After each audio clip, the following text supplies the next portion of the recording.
জানুয়ারি বুধবার রাত 8টায় খালেদ মহিউদ্দিন আছে এডিএসপিকে জানিয়ে দিচ্ছি শিরোনাম। ইসি গঠনের রাষ্ট্রপতির সার্চ কমিটি 6 সদস্যের নেতৃত্বে বিচারপতি সৈয়দ মাহমুদ হোসেন।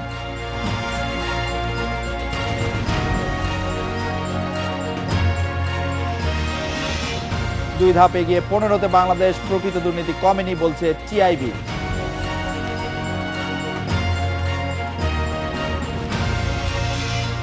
আট জেলার গমে ব্লাস্টের আক্রমণ, পরামর্শ না মেনে গম চাষে ক্ষতিগ্রস্ত চাষিরা।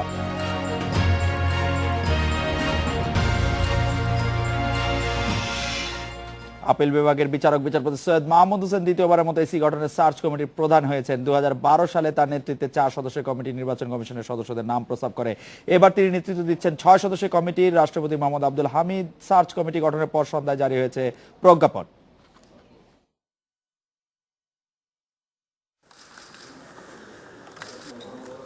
নির্বাচন কমিশন গঠনে রাজনৈতিক দলগুলোর সঙ্গে ধারাবাহিক আলোচনার পর সার্চ কমিটি গঠনের উদ্যোগ নিয়েছেন রাষ্ট্রপতি।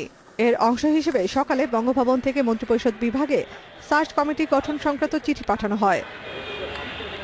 পরে রাষ্ট্রপতির কাছ থেকে পাওয়া প্রস্তাবের সারসংক্ষেপ পাঠানো হয় প্রধানমন্ত্রীর কাছে। বিকেলে আইনমন্ত্রী আনিসুল হক ও মন্ত্রিপরিষদ সচিব শফিউল আলম যান প্রধান বিচারপতির কাছে। এরপর প্রধান বিচারপতি কমিটির প্রধান হিসেবে আপিল বিভাগের বিচারপতি সৈয়দ মাহমুদ হোসেন ও সদস্য হিসেবে হাইকোর্টের বিচারপতি ওবায়দুল হাসানের নাম দেন। এরই মধ্যে কমিটির 4 সদস্যের নাম জানা গেছে। কমিটিতে আছেন সরকারি কর্ম কমিশনের চেয়ারম্যান মোহাম্মদ সাদিক, মহাহিসাব নিরীক্ষক ও নিয়ন্ত্রক মাসুদ আহমেদ, ঢাকা বিশ্ববিদ্যালয়ের ইংরেজি বিভাগের অধ্যাপক সৈয়দ মঞ্জুরুল ইসলাম এবং চট্টগ্রাম বিশ্ববিদ্যালয়ের সহ উপাচার্য শিরিন আখতার। গ্রহণযোগ্য নির্বাচন কমিশন গঠনে গত 18 ডিসেম্বর থেকে রাজনৈতিক দলগুলোর সঙ্গে আলোচনা শুরু করেন রাষ্ট্রপতি। সংলাপ শেষ হয় 18 জানুয়ারি। আওয়ামী লীগ, বিএনপি, জাতীয় পার্টি সহ 31টি দল নির্বাচন কমিশন গঠনে তাদের প্রস্তাব ও মতামত জানায় রাষ্ট্রপতিকে। এর আগে রাষ্ট্রপতি জিল্লুর রহমান রাজনৈতিক দলগুলোর সঙ্গে সংলাপের পর সার্চ কমিটির মাধ্যমে নির্বাচন কমিশনার নিয়োগ দিয়েছিলেন। বর্তমান নির্বাচন কমিশনের মেয়াদ শেষ হচ্ছে 8 ফেব্রুয়ারি। Nafizuddoula, independent news, Dhaka. Search committee নিয়ে কথা বলতে আমাদের সাথে আছেন বিএনপি চেয়ারপারসন উপদেষ্টা হাবিবুর রহমান হাবিব এবং আওয়ামী লীগের তথ্য ও গবেষণা সম্পাদক অ্যাডভোকেট আফজাল হোসেন। অ্যাডভোকেট আফজাল হোসেন, বিএনপির মহাসচিব বলেছেন যে এই কমিটির মাধ্যমে, অর্থাৎ এই সার্চ কমিটির মাধ্যমে আবারও অন্ধকার গহ্বরের দিকে দেশকে ঠেলে দেওয়া হলো। আওয়ামী লীগ আবারও 5 জনের মতো নির্বাচন করতে চায়। মূল বক্তব্যটা হচ্ছে এই যে আসলে বিএনপি বা অন্যান্য দলের কোনো রকম কোনো পরামর্শই আসলে মহামান্য রাষ্ট্রপতি আমলে নেন নাই। আপনি এই সম্পর্কে আপনার পর্যবেক্ষণ একটু শুনতে চাইবো যে কারো পরামর্শ আমলে নেওয়া হয় নাই। অ্যাডভোকেট আফজাল হোসেন। এটা একটা সর্বৈব মিথ্যা বানোয়াট কথা। কারণ বিএনপি নেত্রী বেগম খালেদা জিয়া একটি হোটেলে বসে আহ্বান জানিয়েছিলেন যে এখনই রাষ্ট্রপতির আলোচনা করা উচিত, এবং সেই আলোচনা পরে তারপরে কিন্তু রাষ্ট্রপতি এই দেশের নির্বাচনের সাথে মানে যারা জড়িত যে নিবন্ধিত রাজনৈতিক দল, সেই রাজনৈতিক দলগুলির সাথে তারা আলোচনা করেছে। এমনকি আওয়ামী লীগের আমাদের মাননীয় প্রধানমন্ত্রী তিনিও আওয়ামী লীগের টিম নিয়ে সেখানে গিয়েছিলেন। তারপরে রাষ্ট্রপতি, আমরা সবসময় বলেছি যে রাষ্ট্রপতি তার স্বীয় বিবেচনায় সংবিধানের বাধ্যবাধকতার মধ্যে 118 বিধিবিধান অনুযায়ী তিনি নির্বাচন কমিশন গঠন করবেন, অথবা যে নির্বাচন কমিশন গঠন করার প্রক্রিয়াটি শুরু করবেন। এবং সেই ক্ষেত্রে বিএনপি সবসময় নিজেরা এক ধরনের হতাশাগ্রস্ত, এবং তারা মনে করে যে তারা নিজেরা এই দেশটাকে যেভাবে অন্ধকার গহ্বরের দিকে ঠেলে দিতে চায়, অন্যকেও তারা সেই রকম একটি জায়গায় নিয়ে যাওয়ার জন্য প্রতি মুহূর্তে সেই কথাগুলো বলে যাচ্ছে। এবং এটা আজকে না, বিএনপির সকল নেতৃবৃন্দই তারা সবসময় নির্বাচন কমিশন এবং এদেশের সাংবিধানিকভাবে যে সকল প্রতিষ্ঠানগুলো স্বীকৃত, ইভেন কি রাষ্ট্রপতির এইরকম একটি সাংবিধানিক অবস্থায় এরকম একটি অভিভাবকত্ব যিনি দেন রাষ্ট্রকে, তার সম্পর্কে তারা কথা বলতে বিন্দুমাত্র কার্পণ্য করছে না। সুতরাং বিএনপি কি বলে বলুক সেটা আমাদের কাছে বিবেচ্য নয়। আমরা মনে করি বিএনপির কথা যদি আপনি নাও ধরেন, মহামান্য রাষ্ট্রপতি বলেছিলেন যে আলোচনা বা সংলাপ রাজনৈতিক দলগুলোর মধ্যে মত পার্থক্য কমাতে পারে। আমরা দেখেছি যে মহামান্য রাষ্ট্রপতি 33টি রাজনৈতিক দলের সাথে আলোচনা করলেন, কিন্তু মত পার্থক্য কমানোর মতো যে আলোচনা, এর বক্তব্য সেই আলোচনা নিয়ে সেরকম কোনো উদ্যোগ নেওয়ার আগেই আমরা দেখলাম সার্চ কমিটি গঠন করা হলো। এটি রাষ্ট্রপতির কথা মানা হলো কিনা? না, এটা কোনো রাজনৈতিক দল তার সেই জায়গা থেকে বিএনপি বলতে পারে, কিন্তু এখানে তো আরো 30-31টি রাজনৈতিক দল গিয়েছে, তাদের বক্তব্য কিন্তু সেটাও আমলে নিতে হবে, তারা কি বক্তব্য রাষ্ট্রপতির কাছে দিয়েছেন। কিন্তু আমরা বলতে চাই যে রাষ্ট্রপতি তার এখতিয়ার অনুযায়ী একটি সার্চ কমিটি গঠন করেছেন। দলগুলির মধ্যে এবং কোনো সেই আলোচনা সার্চ হলো কমিটি কিনা, কাজ শুরু দলগুলির করবে। দলগুলির দাবি দাওয়া নিয়ে কোন রকম আলোচনা হলো কিনা, পারস্পরিক আলোচনা যা মত পার্থক্য কমিয়ে আনতে পারে বলে রাষ্ট্রপতি আশা প্রকাশ করেছিলেন, সেরকম কোনো আলোচনা হলো কিনা সার্চ কমিটির আগে? আমরা যেহেতু দলগুলি বিভিন্নমুখী আলোচনা করি, সুতরাং আমাদের সকলের দায়িত্বই কিন্তু ছিল যে রাষ্ট্রপতির উপর আস্থা রাখা, বিশ্বাস রাখা, তিনি একটি প্রক্রিয়া নিয়ে এগুচ্ছেন এবং সেটি শেষ পর্যন্ত অপেক্ষা করা। কিন্তু শেষ পর্যন্ত অপেক্ষা না করে একটি কথা বলে দিলে কিন্তু বিষয়টি এমন হয়ে দাঁড়ায় যে আমরা সংবিধান মানি না, আমরা দেশের বিধিবিধান মানি না, আমরা রাষ্ট্রপতির মধ্যে সার্চ কমিটির কথা সংবিধানেও নেই অ্যাডভোকেট আফজাল, সেটি তোর সার্চ কমিটি কোন দিক দিয়ে আসলো সেটিও জানি না। সার্চ কমিটির কথা কিন্তু সংবিধানে নাই, আপনিও জানেন। তো সেই ক্ষেত্রে সংবিধান মানার কথা করতে সার্চ কমিটি এটাও কিন্তু আমাদের জি না, সার্চ কমিটি কিন্তু আমাদের এর আগে জিল্লুর রহমান আমাদের মহামান্য রাষ্ট্রপতি যিনি ছিলেন, বাংলাদেশে কিন্তু নির্বাচনী বিধিবিধান অথবা আইন এটা বঙ্গবন্ধুর সেই আরপিও 1972 সালে হওয়ার পর থেকে এই যে 2008 সাল পর্যন্ত 2-3টি আইন হয়েছে। এই নির্বাচন কমিশনকে শক্তিশালী করা, তার সক্ষমতা বাড়ানো, তার লোকবল নির্ণয় করার ক্ষমতা, এসব ব্যাপারে কারো কোনো নজর ছিল না। গত 2008 থেকে 16 পর্যন্ত আমাদের নেত্রী বঙ্গবন্ধু কন্যা শেখ হাসিনার ক্ষমতার সময় 32টি অধ্যাদেশ অথবা আইন হয়েছে। সুতরাং 32টি অধ্যাদেশ বা আইন হয়েছে, কিন্তু আমাদের সংবিধানে 42 বছর ধরে আছে নির্বাচন কমিশন গঠন করার জন্য একটা আইন প্রণয়ন করা হবে। আপনারাও সেই আইন প্রণয়নের দাবি করেছিলেন, সেই আইনটি করা হয়নি। আপনারা এই তরফে 8 বছর ক্ষমতায় আছেন, এই আইনটি আপনারা করেন নাই, করার উদ্যোগও নেন নাই, সময় দোহাই দিয়েছেন। আমরা যেটুকু আমরা করেছি এই যে বললাম না, 32টি অধ্যাদেশ আইন কারা করেছে, তা তো এই সরকারের সময় করেছে, অতীতে কেউ করেনি। সুতরাং আমরা সেই কথা বলতে যাচ্ছি না, আমরা মনে করি যে আমরা আসছি আবার আপনার কাছে। 32টি অধ্যাদেশ বা আইন আপনারা করেছেন, এর সবই রাষ্ট্রীয় স্বার্থে, জনগণের ভোটের স্বার্থে নাকি অন্য স্বার্থে, সেটি নিয়ে প্রশ্ন আছে।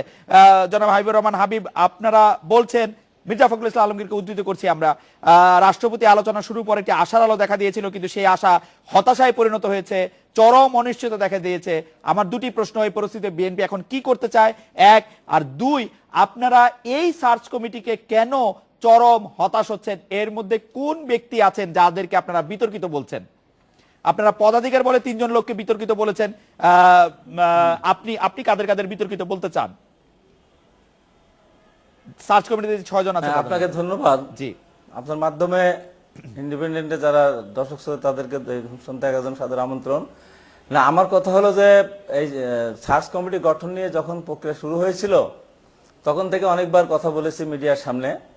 তো আমাদের কথা ছিল যে দেশনেত্রী বেগম খালেদা জিয়া দেশে যেহেতু সাংবিধানিকভাবে নির্বাচন কমিশন গঠনের কোনো আইন নেই, সেই কারণে রাষ্ট্রপতির এখতিয়ার আছে, উনি একটি নির্বাচন কমিশন গঠন করতে পারেন। কিন্তু গত জিল্লুর রহমান সাহেব থেকে শুরু করে এই সরকার আসার পর, মানে এই বর্তমান রাষ্ট্রপতি, তারা সার্চ কমিটির মাধ্যমে, মানে যেহেতু আইন নেই, সাংবিধানিক কোনো বিধান নেই, সেই কারণে সবার সাথে, সব রাজনৈতিক দলগুলির সাথে মতামতের ভিত্তিতে একটা সার্চ কমিটি গঠন করার মধ্য দিয়ে একটি নিরপেক্ষ নির্বাচন কমিশন গঠনের প্রক্রিয়াটাকে এগিয়ে নিয়ে যাওয়ার কথা ছিল। যে কারণেই 31টি দল মহামান্য রাষ্ট্রপতির সঙ্গে বারবার তারা দেখা করেছেন, তারা তাদের কথা বলেছেন।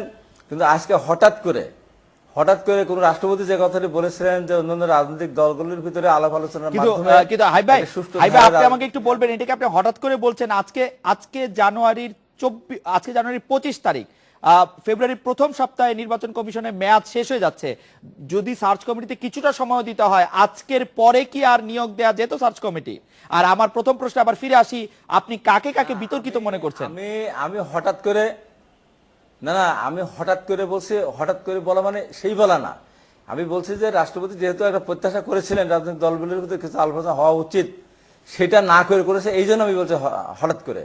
আর বিতর্কিতর ব্যাপারে আমি এটা পরিষ্কার করে বলবো যে কয়জনকে নিয়োগ দেওয়া হয়েছে, 6 জনকে।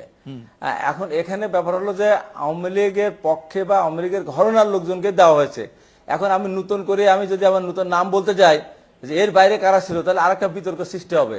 এবং আমি আজকে সবচেয়ে বেশি আমাদের মহাসচিব যে কথাটি বলেছেন আমি তার সাথে একমত পোষণ করে আমার নিজের ব্যক্তিগত কথা যোগ করতে চাই, এই বলে যে বিগত কয়েকদিন যাবৎ আওয়ামী লীগের বর্তমান সাধারণ সম্পাদক ওবায়দুল কাদের উনি বারবার কিন্তু এই সার্চ কমিটির কেএম হাসানের নাম দেওয়া হয়েছে, অমুকের নাম দেওয়া হয়েছে, এই যে ফালতু বিতর্ক আজকে 5-7 দিন যাবৎ এই যে টেলিফোনের টকশো থেকে শুরু করে বিভিন্ন অঙ্গন উনি চালু করলেন কোন কিসের ভিত্তিতে?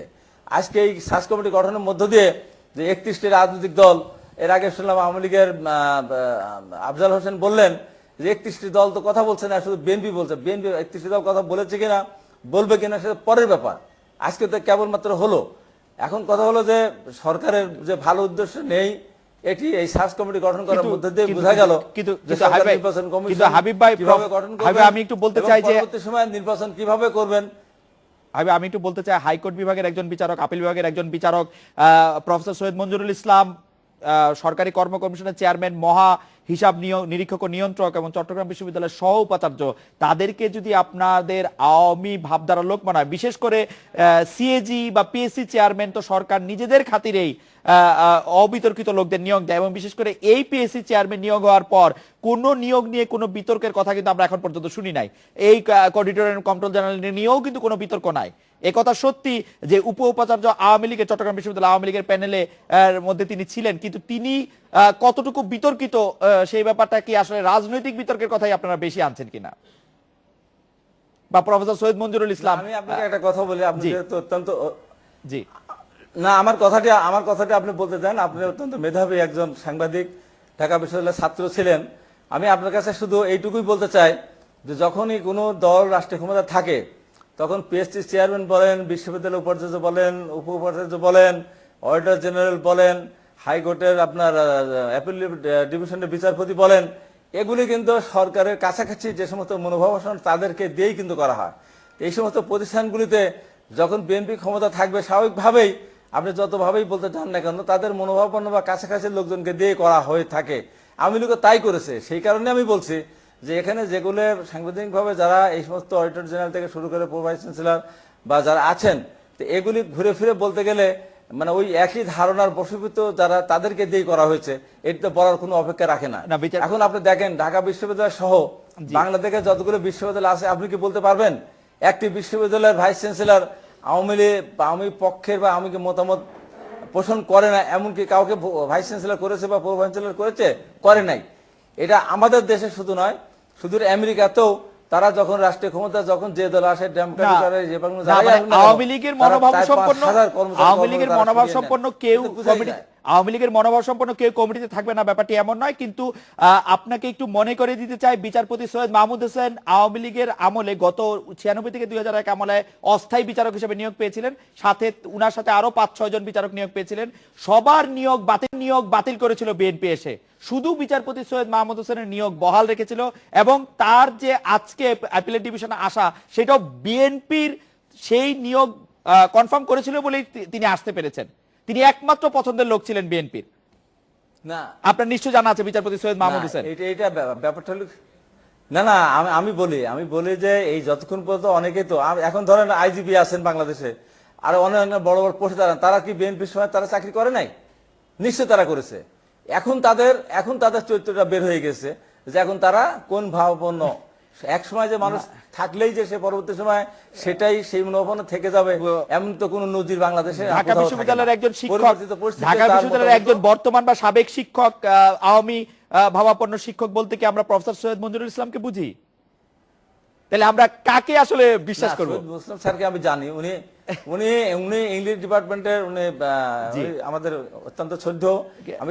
আমি বলতে চাচ্ছি যে এই যে 31টা রাজনৈতিক দলের সঙ্গে যে আলাপ আলোচনা করলেন, নিশ্চয়ই তাদের ভিতর থেকে দু একটা লোককে এমনকি কি বলতে পারবেন মহামান্য রাষ্ট্রপতি বা যারা এই যে আজকে সার্চ কমিটি অনুমোদন করলেন বা পরামর্শ দিলেন যে তাদের মধ্যে কেউ আছে? তাদের মধ্যে কেউ আছে কিনা সেটি মহামান্য রাষ্ট্রপতি বলতে পারেন। আমি প্রশ্নের দ্বিতীয় পর্যায়ে একটু খুব দ্রুত আপনার একটু মত জানতে, এই পরিস্থিতিতে বিএনপি এখন কি করতে চায়, বিএনপি এখন কি করবে আসলে? না বিএনপি কি করবে? বিএনপি তো হাত পা বাঁধা, বিএনপি তো হাত পা বেঁধে সাঁতরাতে বললে বিএনপি তো কি না এখন ডুবে গেলেও তো তাকে সাঁতরানোর চেষ্টা করতে হবে। এখন আমরা তো আমাদের মতামত আমরা বলেছি, যথেষ্টভাবে বলার চেষ্টা করেছি বাংলাদেশে একটা সুষ্ঠু ধারা যেন ফিরে আসুক, সেই জন্য বিএনপি কিন্তু সবসময় চেষ্টা করে আসছে, কিন্তু সরকার কিন্তু প্রথমেই বলে আসছে এবং কথায় কথায় তারা বলে বিএনপির সাথে কোনো আলোচনা নাই, বিএনপির সাথে আলোচনা করার কোনো প্রয়োজন নাই, বিএনপি যুদ্ধ অপরাধী দলকে সমর্থন করেছে, নানান কথা বলে, অকথা কুকথা বলে। এবং গতকাল একটা সবচেয়ে খারাপ কথা বাংলাদেশের প্রধানমন্ত্রী কাইনকে বলেছে, উনি যে কোনো বক্তব্যে বলতে চান যে বেগম খালেদা জিয়া এতিমের টাকা মেরে খেয়েছে, বিচারের রায় এখনো তো পূর্ণাঙ্গ হয় নাই, কিভাবে বাংলাদেশের প্রধানমন্ত্রী বলেন এতিমের টাকা মেরে খেয়েছে? উনি কি প্রমাণ দিতে পারবেন এই টাকা কার? এটা কি সরকারের? বেগম জিয়া, হাবিব ভাই, বেগম জিয়া যখন পল্টনের জনসভায় এই সরকারকে দুর্নীতিগ্রস্ত, লুটপাট, এই সরকারে যে আছেন শেখ হাসিনা এবং তার পরিবারের সদস্যদেরকে বিভিন্ন কারণে যখন নিষেধাজ্ঞা করেন, তখন কোন আদালতের রায় নিয়ে এসে করেন? কেন কোন সেজন্য মামলা হচ্ছে তো, এই যে বেগম খালেদা জিয়ার নামে আবার আজকে মামলা করার জন্য বলা হয়েছে।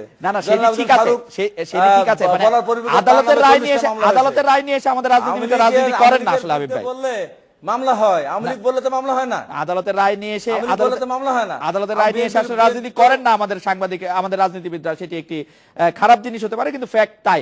আফজাল ভাই, আমি আপনার কাছে জানতে চাইবো যে আওয়ামী লীগের কাউন্সিলে প্রধানমন্ত্রী শেখ হাসিনা যে বলেছিলেন, আমরা একটা বিরতি নিব, আওয়ামী লীগের কাউন্সিলে যে প্রধানমন্ত্রী শেখ হাসিনা বলেছিলেন যে আর কোনো প্রশ্নবদ্ধ নির্বাচন তিনি চান না, এবং তারপরে আমরা সবাই আশা করেছিলাম যে একটি নির্বাচন, কোনোদিন বাংলাদেশে কোনো নির্বাচন আর বিতর্কের মুখ দেখবে না। এই সার্চ কমিটি সেই কল্পনা বা সেই চিন্তাকে একটু পিছনের দিকে ঠেলে দিল কিনা?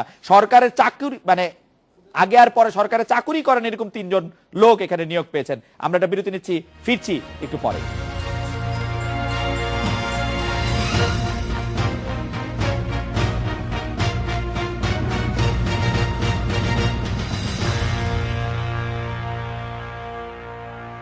আফজাল ভাই, আওয়ামী লীগ আবারও একটি প্রশ্নবদ্ধ নির্বাচন করতে চায় কিনা এই সার্চ কমিটি দেখে কি মনে হচ্ছে?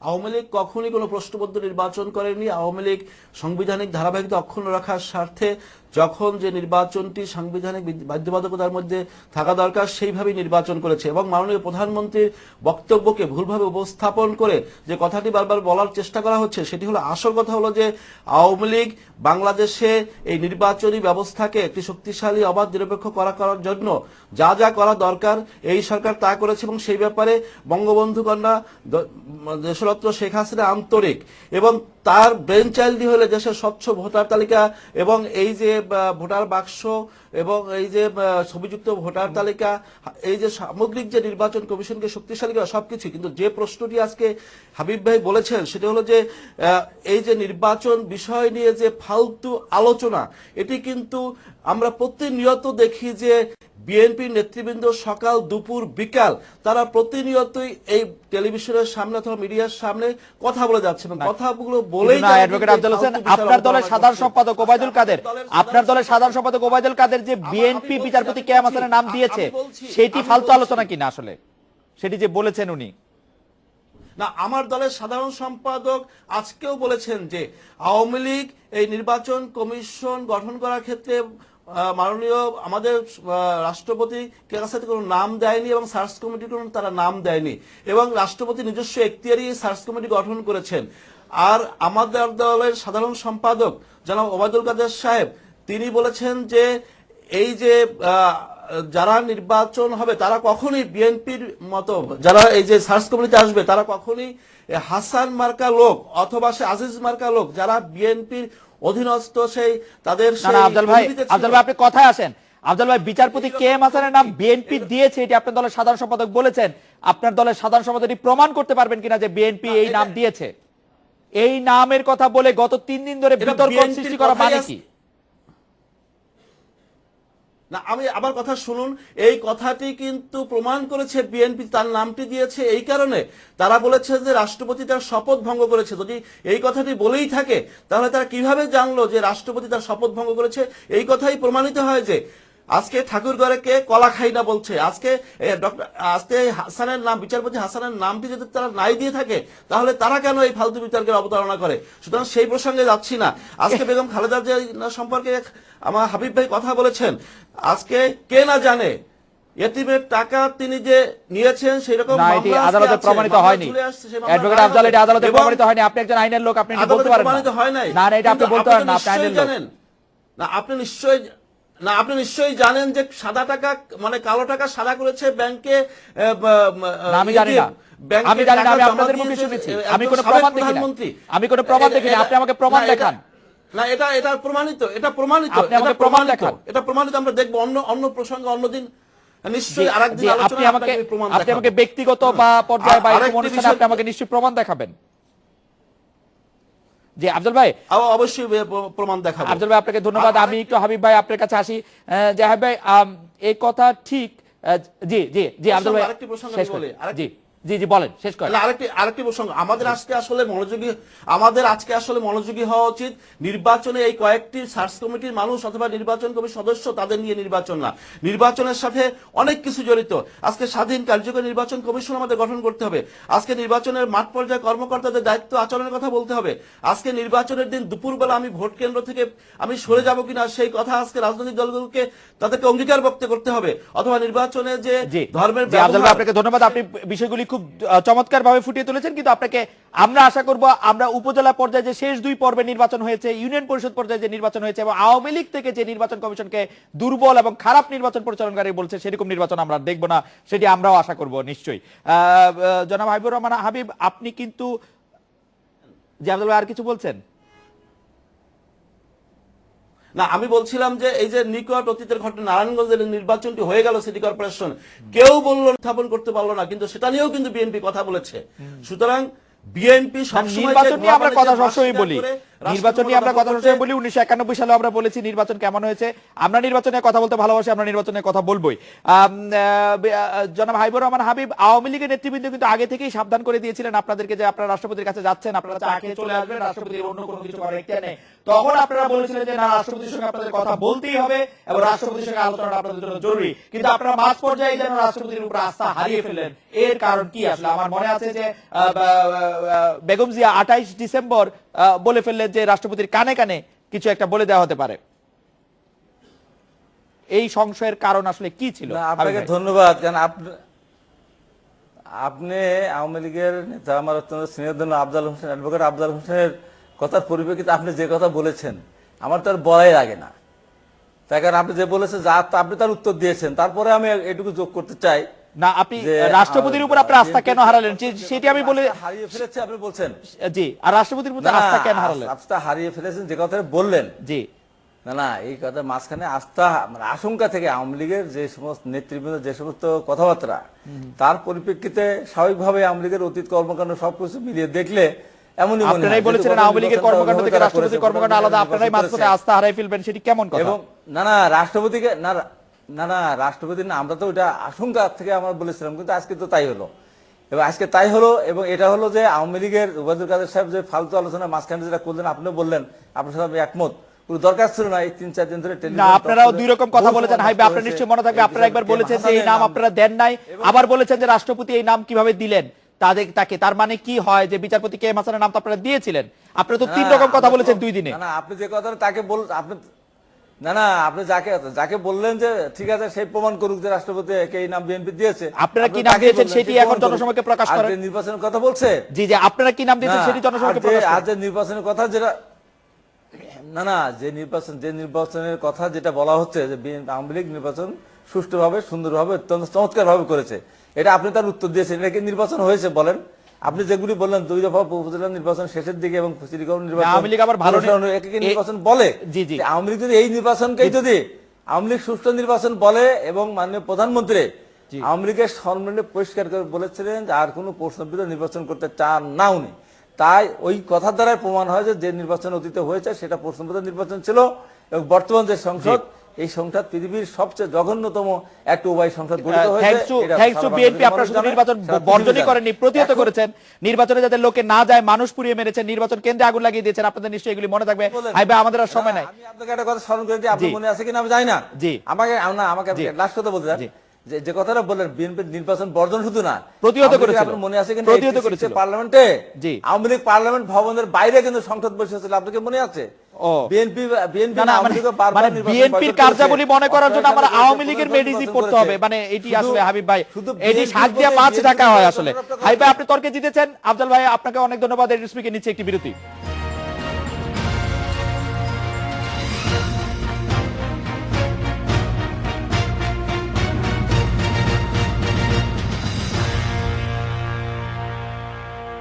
ট্রান্সপারেন্সি ইন্টারন্যাশনাল প্রতিবেদনের দুর্নীতির ধারণা সূচকে এই বছর বাংলাদেশ অবস্থান 15তম, গত বছর বাংলাদেশের 13তম দুর্নীতি প্রবণ দেশ ছিল।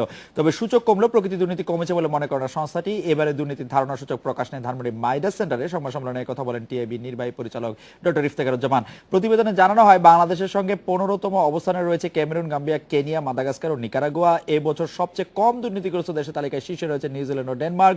শীর্ষ দুর্নীতিগ্রস্ত দেশ সোমালিয়া। তবে এখনো 2013 তুলনায় 1 পয়েন্ট কম। ট্রান্সপারেন্সি ইন্টারন্যাশনাল প্রতিবেদনের কথা বলতে আমাদের সাথে আছেন চট্টগ্রাম টিআইবি সমন্বয়ক দেলোয়ার মজুমদার, খুলনা মহানগর বিএনপির যুগ্ম সম্পাদক অধ্যক্ষ তরিকুল ইসলাম এবং সিলেট মহানগর আওয়ামী লীগের যুগ্ম সম্পাদক ফয়জুল আনোয়ার। আমি খুলনা মহানগর বিএনপির যুগ্ম সম্পাদক অধ্যক্ষ তরিকুল ইসলামের কাছে জানতে চাইবো যে আমরা দুর্নীতির যে ধারণা সূচক, সেই ধারণা সূচকে কিছুটা উন্নতি করেছি এবং আমাদের তেমন কোনো পরিবর্তন হয়নি, দুর্নীতি আমাদের ক্ষেত্রে বাড়েনি, যদিও আমাদের ইকোনমির সাইজ বেড়েছে। এই বিষয়টিকে আপনারা কিভাবে দেখছেন অধ্যক্ষ তরিকুল ইসলাম? ধন্যবাদ। প্রকৃত অর্থে টিআইবি যেমন করে বলেছে যে এবার আমাদের অবস্থান 15তে, ঠিক একইভাবে টিআইবি বলেছে, তাতে এটা প্রমাণিত হয় না যে বাংলাদেশে দুর্নীতি কমেছে। প্রকৃত অর্থে দুর্নীতি কমেছে কি বেড়েছে সেটা তো সাধারণভাবে জনগণ, বিশেষ করে আমরা হাড়ে হাড়ে টের পাই। ধরেন আমাদের দেশে ধারণা দেওয়ার চেষ্টা করা হচ্ছে যে আমাদের মাথাপিছু আয় এখন $1466। এটা ডাইভার্ট করলে আপনার 1,20,000 টাকা মতো হয়। আমি জানি না আপনি এটা উপার্জন করেন কিনা বছরে বছরে বছরে বছরে অধ্যক্ষ তরিকুল ইসলাম এটি বছরে বছরে জি জি মাথাপিছু আয় বছরে এটি উপার্জন হয় আমাদের দেশে। আমি সংশোধন করে নিচ্ছি, এটি বছরে। জি বছরে 1,20,000 টাকা, মানে মাসে 10,000 টাকা আমাদের দেশে এখন উপার্জন করেন মাথাপিছু করেন। কিন্তু আলটিমেটলি এটা তো একটা শুভঙ্করের ফাঁকি আছে। কেন কেন? আর দেশে একটি জবাবদিহিমূলক পার্লামেন্ট না থাকায় শুভঙ্করের ফাঁকি আছে। এটা যদি আপনি টাকায় ডাইভার্ট করেন তাহলে কজন লোক এই অর্থ উপার্জন করে? আমরা এক্ষেত্রে পরিষ্কারভাবে বলতে চাই, লুটপাটের অর্থ এক শ্রেণীর মানুষের কাছে জমা হয়েছে এবং তাদের অর্থকে যখন গড় হিসাব করা হয় তখন এই অবস্থা দাঁড়ায়। এটি সাধারণ মানুষের উপার্জনের চিত্র কোনো ক্রমেই নয়। অধ্যক্ষ তরিকুল ইসলাম খুবই গুরুত্বপূর্ণ একটি পয়েন্ট বলেছেন। ফয়জুল আনোয়ারের কাছে জানতে চাইবো যে অধ্যক্ষ তরিকুল ইসলাম যে কথাটি বলেছেন সেই কথাটির আলোকে আমি প্রশ্ন করতে চাই, কিছু লোকের কাছে সম্পদ জড়ো হচ্ছে এবং কিছু লোক অতি দরিদ্র হচ্ছে এবং দুর্নীতি থেকেই যাচ্ছে। জনাব ফয়জুল আনোয়ার, কি বলবেন আপনি?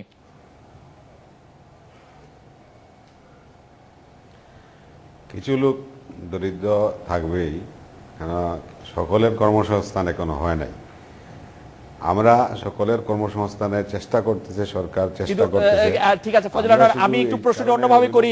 আমাদের দেশে দুর্নীতি আগের চেয়ে কমেছে কিনা?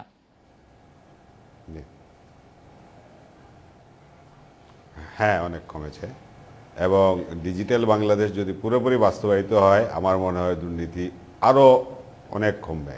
যা কমেছে তাও এই ডিজিটাল বাংলাদেশ যতটুকু হয়েছে তার কারণেই হয়েছে। জনাব ফয়জুল আনোয়ার, আপনাকে ধন্যবাদ। প্রকৌশলী দেলোয়ার মজুমদার, বাংলাদেশের অবস্থান একটু উন্নত হলেও আপনারা বলছেন যে অবস্থান বেশি একটা পরিবর্তন হয় নাই, এইটা বলার মানে কি আসলে? প্রকৌশলী দেলোয়ার মজুমদার, আমরা দেখছি বাংলাদেশ অবস্থা উন্নতি হয়েছে, আপনারা বলছেন উন্নতি হয় নাই।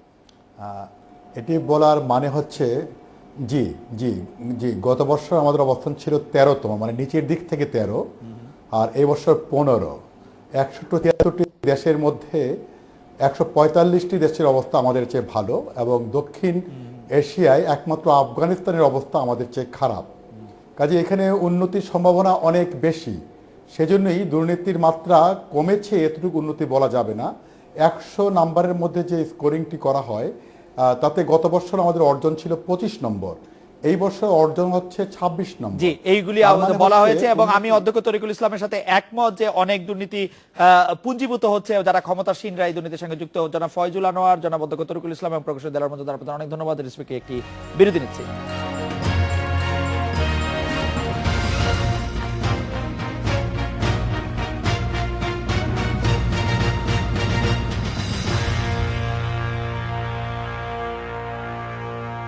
গত বছরের প্রথম দেশের গম ক্ষেতগুলিতে দেখা যায় ব্লাস্ট ছত্রাকের আক্রমণ। দক্ষিণ পশ্চিমের 8 জেলায় গমের উৎপাদন কমে যায় 30%। এবছর আক্রান্ত জমিতে গম চাষ না করার পরামর্শ দিলেও অনেক চাষি তা মানেননি, ফলে এবারও কয়েকটি এলাকায় ব্লাস্ট ছত্রাকে আক্রান্ত হয়েছে গম ক্ষেত। ক্ষতিগ্রস্ত হয়েছেন চাষিরা। ব্লাস্ট প্রতিরোধক গম উদ্ভাবনে গবেষণা চলছে বলে জানিয়েছে কৃষি উন্নয়ন অধিদপ্তর। 1985 সালে প্রথমবার ব্লাস্ট নামের ছত্রাকটির আক্রমণ দেখা দেয় ব্রাজিলে। এই ছিল আজকের এডিটর স্পিকার।